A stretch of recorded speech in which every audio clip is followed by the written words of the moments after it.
After a year of leading the global economy out of the pandemic slump, China's growth is now starting to level off as the world tries to digest whether the country's recovery will continue or peter out. The signs are mixed, with consumers and companies showing signs of both weakness and strength.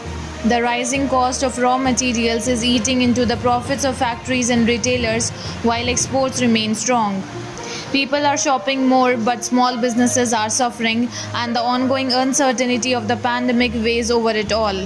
China reported on Thursday that its economy grew 7.9% from April through June compared to the same period last year, falling short of estimates.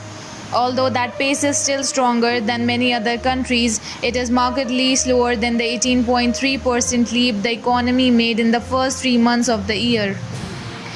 China's ultimate trajectory will be closely watched by the world. If China's economy further slows, it could drag down the rest of the global economy. Many countries now depend on Chinese factories and consumers. If China continues to chug along, it could portend a sustained recovery for the United States and other nations now bouncing back from their pandemic lows. The Chinese government has sent a series of recent signals that economic growth might be in trouble. Premier Li Keqiang has held 3 high-profile meetings just in the past week on the economy's health and issued statements after each of them, ordering a blizzard of measures to sustain growth.